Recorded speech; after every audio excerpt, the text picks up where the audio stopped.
복잡한 도시의 쉼표 같은 한강에서 불과 5분 거리에 우리가 만나볼 집이 있다는데요. 함께 찾아볼까요?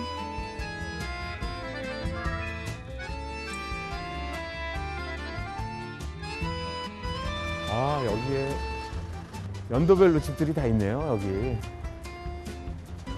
이건 한 90년대 이후의 집이고, 요거 한 저렇게 빨간 벽돌로 지은 집들이 80년대 이런 집 스타일이 많이 있죠. 이건 70년대 단독주택의 전형적인 형태고, 뭐 여기 보니까 정말 재밌는 게 그 각 시대별의 그 주거의 형태가 여기 골목에 다 모여 있어요.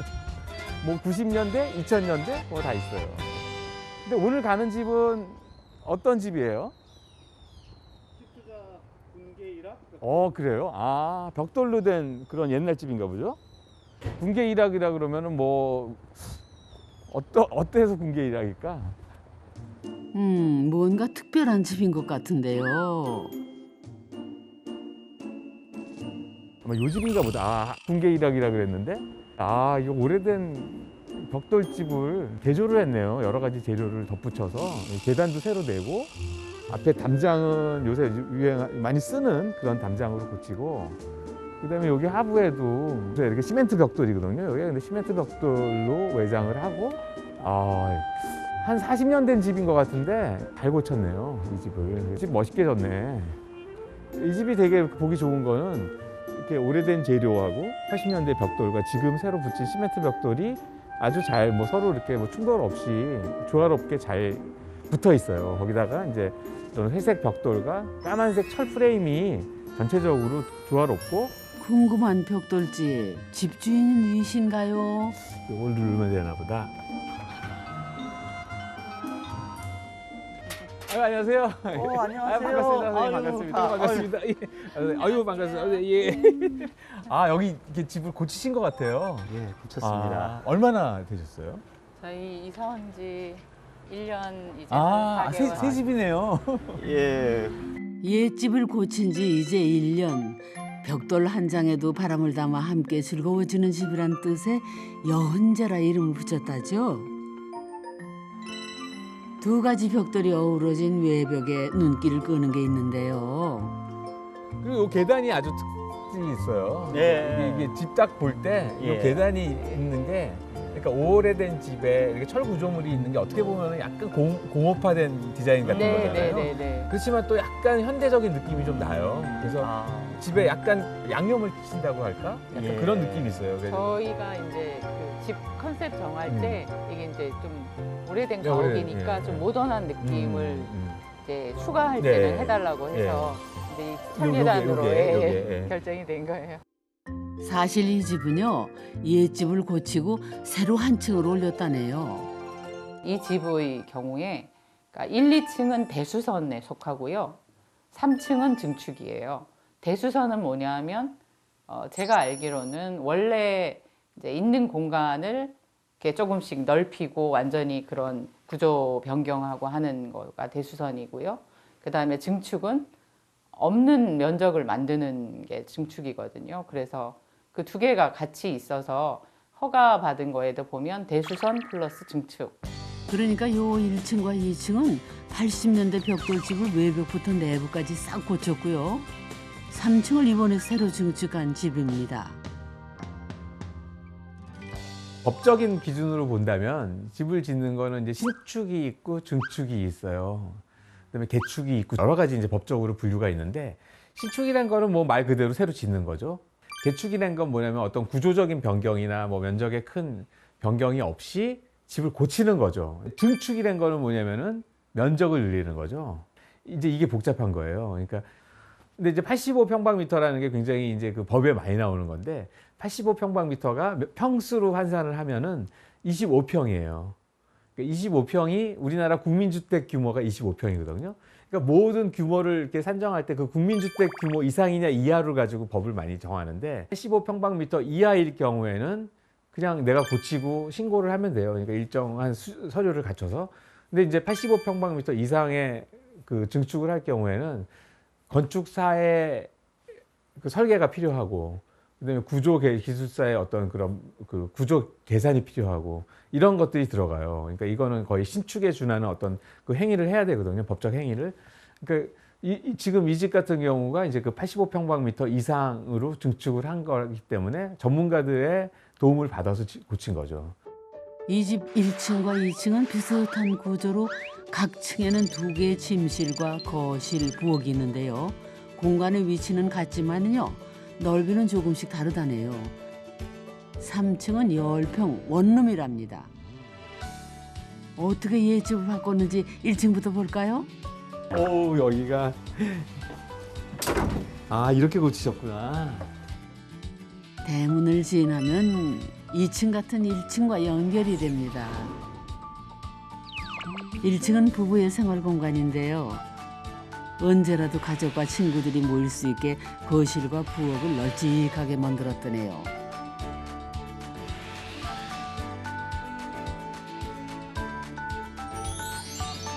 분명히 예집을 고쳤다고 했죠. 어디로 어떻게 바꾼 건가요? 여기도 그 뭐죠? 그 문이 달려 있고, 그러니까 벽이 여기까지 있고 여기 문이 있고 저기도 또 방이었으니까 벽이 있고. 방을 많이 내는 게 옛날에는 집을 질 때 맞아요. 방이 몇 개냐가 중요했는데 그러다 보니까 이제 공간들이 작으니까 요새는 트거든요. 근데 그냥 무리하게 트면 나중에 집이 위험하니까요. 진짜 그 심각한 문제가 생기거든요. 이제 그때 지은 집들이 이제 기초 같은 걸 좀 부실하게 한 경우가 많아요. 단열이 일단 좀 별로였을 때고 집이 약간 틀어져 있는 경우도 되게 많거든요. 그래서 문이 안 닫히고 화장실 변기가 자꾸만 내려가고 보통은 이런 집을 고칠 때는 겉모습으로 잘 모르는 게 많거든요. 근데 이제 안에 있는 내장재를 뜯어내면은 그 안에 집 면목이 드러나는데 그때 보면은 뭐 안에 금도 좀 많이 가 있고 결로 같은 게 또 되게 많아요. 옛날 집들이. 이제 그건 단열의 문제인데 아마 이제 그런 것들 잡아내고 내진 구조도 요새 구조 보강하는 게 큰일이셨을 거예요. 맞습니다. 여기 H빔 여러 개 많이 들어갔어요. 보강을 여기도 들어가 있나? 아마 그러셨을 거예요. 그걸 보강을 하는 게 눈에 보이지 않는 돈들이거든요. 비용이거든요. 근데 그래서 지금 이 안에 감춰져 있지만 그게 아마 공사비의 많은 부분을 차지했을 거예요. 그래서 그런 것들을 사람들은 이제 잘 모르고 이렇게 섣불리 뭐 집 고친다고 들어오는데 나중에 열어보면 이제 그거에 대해서 굉장히 비명을 지르시죠. 이 뼈대만 남기고 1층, 2층 구조도 다 바꾸고 시스템 에어컨도 넣고 해서 완전히 이제 최근에 짓는 아파트처럼 안에 인테리어를 다 바꿨고요. 그리고 3층 증축하고 저희가 이제 그 지하에 있는 공간을 또 그 리모델링해서 거기는 이제 저기 전세를 그렇게 했거든요. 그 총 비용이 이제 4억 정도 들었어요. 그 난관에 부딪혔던 게 단독주택이랑 아파트는 대출이 엄청 다르더라고요. 대출이 0원인 거예요. 그걸로 진짜 당황했었는데 뭐 이제 진짜 이거저거 다 끌어모아서 했는데 그때 되게 당황했었어요. 살던 아파트를 팔고 주택을 골랐지만 40년 전 지은 집이라 어디 하나 손 안 본 곳이 없었다네요.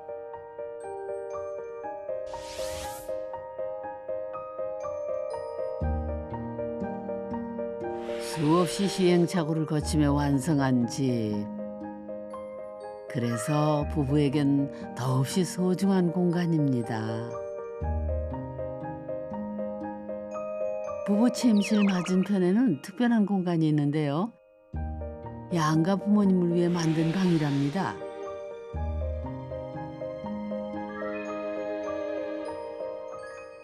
희한하게 2층으로 올라가는 계단이 없네요. 여기 내부에서는. 2층은 그 외부 계단으로만 외부. 올라가요. 왜냐하면 안에다가 계단을 해놓게 되면 그 공간 분리가 확실하게 안 되니까. 그래서 아예 이왕 그냥. 분리하는 공간 분리하는 것, 그 좀 불편하게 밖에 나가서 2층으로 이동을 하더라도 공간을 확실하게 분리하는 게 좋겠다 싶어서 가족도 너무 붙어 있으면 맞습니다. 힘들죠. 좀 떨어져 있는 게 좋다고 적당한 거리. 거리가 필요하죠. 조금 넓은 아파트에 여러 세대가 이제 살 수도 있잖아요. 실제로 저희가 그렇게 살았었는데 저희 그 아파트에서 아버님 모시고 살 때 아버님이 이제 연세 드셔서 새벽에 일찍 일어나시면 제가 그 전날 밤에 막 이렇게 뭐 일하다가 늦게 자면 일어나셨는데 못 나오시는 거예요. 그런 어떻게 보면 다 서로 불편한 거잖아요. 가족이니까 다 이해해야 한다라고 하는 거는 쉽지 않은 일이래요. 왜냐하면 장기간 같이 살면 하루 이틀이나 이런 게 아니면 그래서 오래 같이 살고 오래 늘 즐겁게 가족도 보려면 그렇게 공간 분리가 굉장히 필요하다. 그걸 너무 절실하게 느꼈어요. 공간을 분리하다 보니 이 집만의 대화법이 생겼다는군요.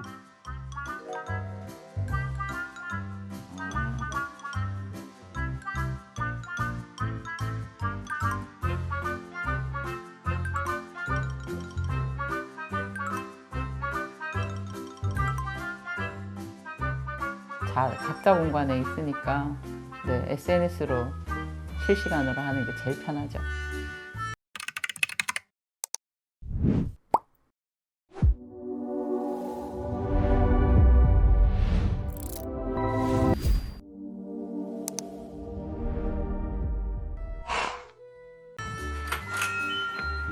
가족의 얼굴을 보려면 이렇게 외부 계단을 통해야 한답니다.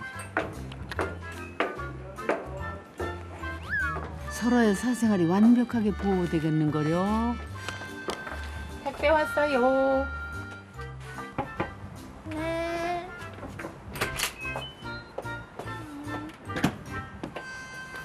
뭘 이렇게 맛있는 걸 많이 시켰어?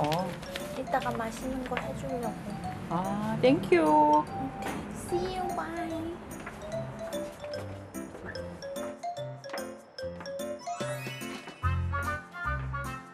2층은 자녀들을 위한 공간이랍니다. 프리랜서로 패션 홍보 일을 하는 신영 씨는 부모님과 살면서도 독립된 공간을 가질 수 있어 만족스럽다네요. 직업상 늦게 자고 늦게 일어나는 타입인데 부모님이 이제 일찍 일어나고 일찍 주무시다 보니까 현관문이 열리는 소리라든지 이런 거가 되게 불편하실 때가 있어요. 근데 그런 거 불편함이 없고 저도 아침에 소리 때문에 깨는 일이 없고 그래서 약간 친구들도 저희 집 놀러 와 보면 엄마 집에서 누릴 수 있는 좋은 점은 다 누리되 자취를 하면서 누릴 수 있는 좋은 점도 다 누릴 수 있는 공간이라고. 그래서 엄마 집에서 자취하기 따로 또 같이 사는 삶? 네. 1층과 마찬가지로 2층도 옛집을 리모델링 했다는데요. 어떨는지 함께 들어가 봅시다. 여기는 환하네요. 똑같은데 뭐가 달라? 뭐 똑같은데 뭐가 다른데? 똑같은데요? 다르다고요? 일단 거실은 1층과 위치도 높이도 비슷합니다. 2층 주방도 1층과 같은 위치에 있군요. 1층보다 크기는 좀 작지만 있을 거는 다 있네요.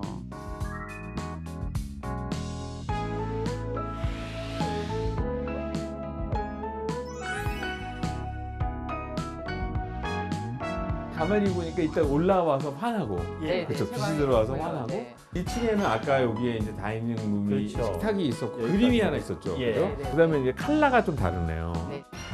또 무엇이 다른지 찾아보세요. 그다음에 이쪽에 아까 1층에는 바로 그 식탁, 예, 맞아요. 식탁이 있었는데 여기는 이제 벽이 있고 공간이 있는 거고. 예, 네, 맞습니다. 2층에만 있는 공간이 있는데요. 딸을 위해 만든 드레스룸이랍니다. 그러니까 똑같은 구성인데 거기서 약간 여러 가지 좀 변조. 변조를. 예. 여기 살 사람 어. 라이프 스타일 반영해서. 그러네요. 젊은 세대 취향에 딱 맞는 2층. 외국에서 일하는 아들 부부를 위한 방도 있죠. 여기는 뭐가 또 하나 숨겨진 공간이 하나 또. 여기 작은 욕실이 있구나. 네. 굉장히 작은데 있을 거 다 있어. 넓지는 않은데 그죠? 있을 거 다 있고 정말 최소한의 면적으로 욕실을 만들었네 진짜. 근데 네, 요거- 더 재밌는 거는 이거를 약간 사선으로 이렇게 해가지고 예, 이 공간에 동선을 방해하지 않으면서 네, 공간을 네, 예. 여기를 잘라주시고 이걸 이렇게 네, 네. 사선으로 1층과는 달리 2층에는 화장실이 2개입니다. 여기엔 특별한 이유가 있다는군요. 예. 며느리를 위한 그래서- 화장실이죠. 그러니까 두 단위가 살면 예. 화장실을 따로 예. 쓰는 게 좋죠. 예. 옛날에 시댁에 가면 네. 이제 그 며느리 입장에서는 여기가 시댁인 거 그렇죠, 아니에요. 그렇죠, 시댁이죠. 제일 그 불편했던 게 화장실. 아침에 일찍 일어나는 거랑 아, 화장실 그 두 화장실. 개였어요. 예, 맞아요. 그래서 우리 집에 오라고 하면 그 두 개는 해결해 주고 음, 싶었거든요. 음, 음. 네.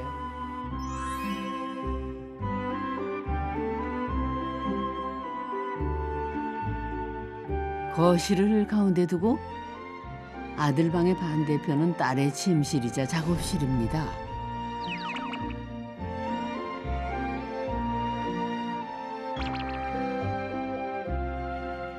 이 2층의 모든 인테리어는 Z세대인 딸의 감성을 담았다는데요. 취향에 맞게 꾸미되 최소한의 경비만을 썼다는군요. 제가 굉장히 좋아하는 소파인데 요거는 한 30만 원 조금 안 되게 구매를 했고 이게 사실은 소파 베드로 바뀌는 건데 지금은 넣어서 사용을 하고 있고 이제 원래는 가죽 소파인데 좀 따뜻한 느낌 내고 싶어서 소파 커버 씌워놨어요. 그리고 요 고가구들이 제가 되게 좋아하는 느낌의 옛날 것들인데 지인 교수님께서 좀 가져가 줄 수 있는 사람이 없는지 해서 제가 얼른 제가 가져가겠다고 하고 가져왔고 이 조금 가구도 보호를 해야 되고 해서 이런 아크릴판 제작해서 저희는 커피 테이블로 쓰고 있어요. 그리고 저희 원래 아파트에서 이사 오기 전에 쓰던 냉장고인데 그 옛날에 유행하던 핑크색 냉장고에서 이제 제가 시트지 붙여서 까만색으로 리폼을 해서 쓰고 있습니다. 참 알뜰하게도 잘 꾸몄네요. 칭찬합니다. 이제 3층으로 올라가 볼까요? 이 도시의 이 틈으로 이제 이렇게 예. 보이고 네, 맞습니다. 되게 다양한 도시의 풍경을 만끽하면서 여기 이제 옥상에 이런 여기가 옛집에 덧붙여서 수직으로 증축한 곳인데요. 집주인은 비용 때문에 고민이 많았다네요. 처음에는 3층을 만들까 말까 살짝 고민을 했었는데 안 만들면 나중에 굉장히 후회할 것 같더라고요. 그래서 저는 돈 생각은 안 하고 그냥 무조건 3층은 하자. 몇 번이나 설계를 바꿔가며 완성한 부부의 서재. 까다로운 허가 조건에 맞추려니 수직 증축을 선택했고 그것도 10평 정도 가능했다죠. 여기 이 옥상에 만든 요채 3층은 네, 이것도 이것도 증축된 예. 공간이죠. 그러니까 수직 증축을 했는데 사실 이제 증축하기 위해서는 건폐율하고 용적률을 따져야 되거든요. 네, 네, 네. 그러니까 이 땅의 60%일 거예요 아마. 네. 건폐율이라는 게 그러니까 땅이 얼마나 깔고 앉았느냐가 이제 건폐율인데 60%를 아마 요거까지 해서 꽉 채우신 지금 거예요. 아마 네. 59.8인가 뭐. 예, 딱 맞췄고요. 꽉 맞췄어요. 예, 예, 예. 그다음에 이거 검토를 해야 되는 게 용적률, 건폐율, 주차 대수가 있어요. 그 건폐율이라는 거는 뭐냐면은 땅이 일정한 땅이 있는데 그 땅에 집이 어느 정도 깔고 앉아 있느냐를 보는 거예요. 그러니까 수평 투영 면적이라고 해가지고 위에서 이렇게 부감을 할 때 집이 어느 정도 퍼센테이지로 갖고 있느냐. 그게 동네마다 달라요. 그다음에 이제 용적률이라는 게 있는데 용적률은 땅에 그 1층, 2층, 3층, 4층의 지상의 연면적을 합하면 그 면적이 땅하고 몇 퍼센트 정도가 되느냐를 보는 거죠. 그다음에 제일 어려운 게 뭐냐면 주차 대수예요. 옛날에 집을 지으면서 옛날에 주차 대수의 규정이 별로 없었기 때문에 차들이 많지 않으니까 주차장이 없는 경우가 많아요. 그럴 경우에는 이제 집을 새로 지으려면 주차장을 만들어야 되는데 주차장 면적이 꽤 넓거든요. 2.5에 5m 정도에 되는 그 공간을 만들어야 되는데 주차장을 못 넣는 경우가 있어요. 집을 증축은 하고 싶은데 주차 대수가 안 나와서 집을 증축 못하는 경우가 꽤 많이 있어요. 그럼 이제 안에 한번 예. 네, 네. 아. 신축만큼 어려웠다는 3층 증축 어떻게 완성했는지 얼른 봅시다. 여기는 이곳은 대학 교수인 부부의 서재 겸 연구실이자 화실로 쓰이는 다목적 공간입니다. 코로나로 비대면 강의를 해야 했던 부부는 증축한 3층을 참 잘 썼다고 합니다. 저희가 이제 그 아파트에 있을 때 코로나가 시작이 됐는데 네. 어느 정도 큰 평수였는데도 제가 이제 수업하거나 해서 특히 강의 녹화하면 조그만 소리도 다 들리니까 그렇죠. 밖에 있는 온 식구가 다 벌쓰는 거예요. 그렇죠. TV도 못 보고요. 예. 숨죽이고. 근데 이제 여기 이사 오면서 이제 딱 올라와서 여기 오면 완전히 분리되는 그쵸. 거잖아요. 그러니까 여기서 뭐 제가 하고 싶은 대로 하고 또 1층에서 뭐 TV를 보든 산책을 가든 상관이 없으니까 같은 직업을 가진 동료로서 서로를 의지하는 부부. 아이들이 제 몫을 하는 성인이 된 이제야 부부만을 위한 공간을 얻었답니다. 로즈마리 많이 자랐다.